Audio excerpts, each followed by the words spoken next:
Welcome to There Is No Clash. Here at There Is No Clash, we recognise research as an independent force with the power and the authority to challenge the old and construct the new, to create an energy that will further guide logical inquiry and to contribute to intellectual and scientific progress.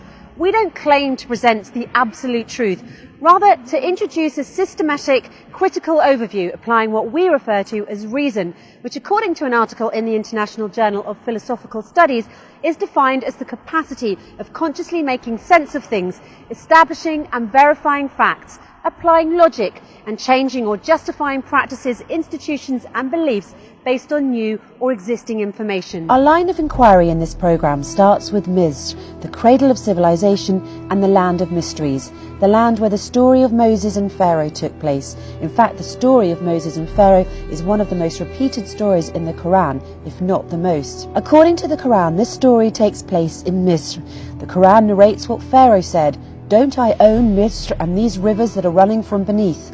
Moses also addresses the Israelites and says, "Descend to Misr." Where exactly is Misr that is being referred to in the Quran, and what are its borders? Is it the current Egypt that we know now, with borders from Alexandria in the north to Aswan in the south?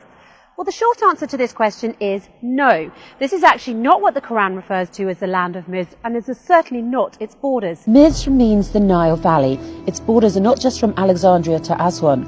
Misr extends from the Mediterranean Sea all the way down to Ethiopia or the Abyssinian highlands from where the River Nile originates. These countries along this line have always been, across history, one country ruled by one king. Ancient Egyptians, Persians, Ptolemies, Romans, also the Muslim conquests, Rashidi, Umayyads, Abbasi, Fatimiyyan and Ottoman kingdoms ruled Misr as one country. These recently imposed borderlines that divided Misr to Egypt and Sudan were in place only in 1899 upon instructions from the British colony who were there at the time. This was the first and most dangerous formal division for Misr into a northern country named Egypt and a southern country named Sudan. The word Misr was mentioned 5 times in the Quran, where it came in 2 different forms. The first without nonation, meaning the homeland where Egyptians used to live. And said this who had brought him from Misr, "Don't I have the reign of Misr? You shall enter Misr." Also, in another form with nonation, "You shall descend to Misran," meaning the civilized city. The reference to this civilized land, or the civilization of the Nile Valley, as mentioned in the Quran, refers to the land of Egypt, Sudan, up until the Abyssinian highlands, not just Egypt. So let's try to connect the dots here.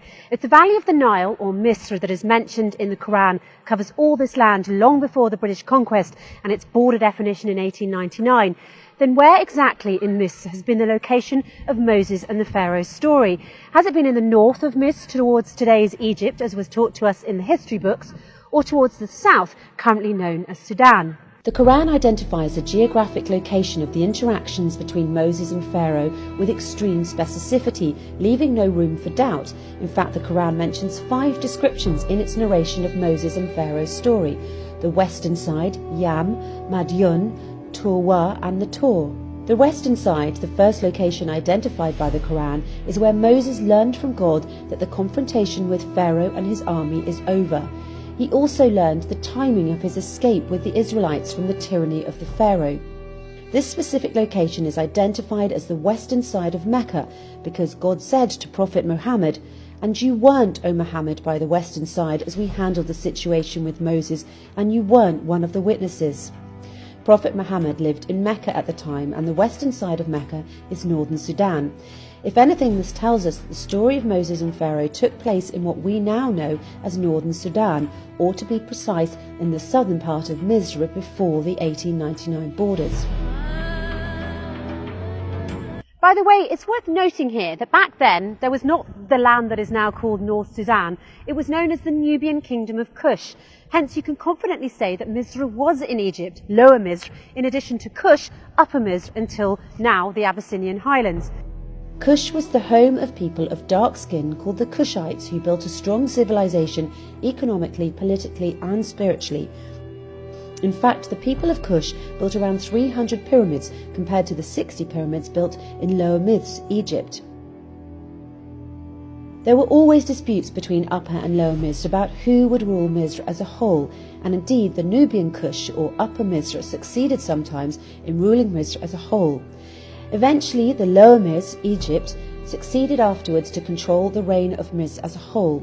And since the story of Moses and the Pharaoh took place in the current north of Sudan, or in a more accurate description, at the southern part of Miz before the border division took place in 1899.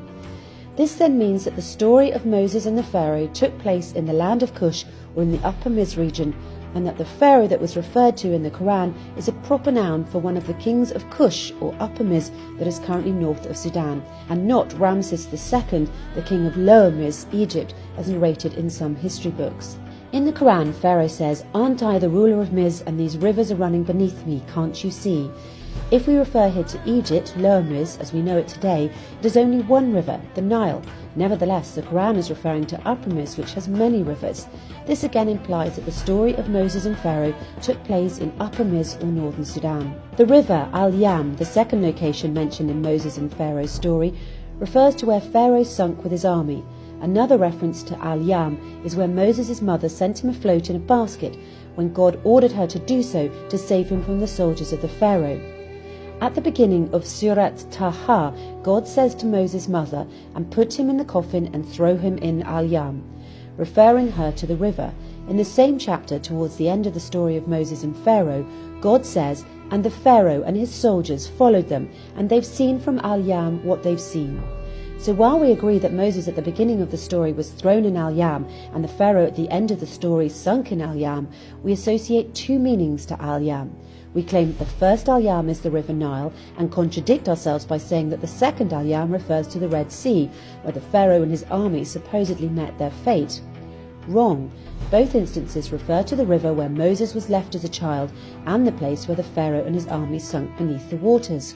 It's clear that Al-Yam in the Quran refers to the same location, which is the River Nile, specifically the part of the Nile in northern Sudan. In fact, the word yam linguistically means water as a source of life and food, and it was used to refer to the Nile Valley in this region, starting from the 4th cataract to the 6th cataract. This area, Yam, is one of the most fertile areas in the Nile Valley and is now called Shendi Branch, where the Nile starts to become wider and with lower fertile banks. Obviously, you're beginning to question here, what about the verses in Quran that explain Moses crossing the sea and the fatal ending of Pharaoh and his army beneath the waters? The Quran says, "And as we parted the sea, and we rescued you and sunk Pharaoh and his followers while you were wandering." Let's address this. The Quran was revealed in Lesson Arabic, so they understand. Arabs use the word bahra for sea, or for any large body of water, like oceans, seas, rivers, lakes, etc. For example, in Surat Al-Furqan, "And he who combined water from both seas, one is fresh and drinkable, and the other is salty and not drinkable, and made between them isthmus and carved rocks." Similarly, "And the two seas are not equal. This is fresh and drinkable, and this is salty and not drinkable." The Quran here is clearly referring to the sea as a big body of fresh or salty water, whether it's actually a river or a sea.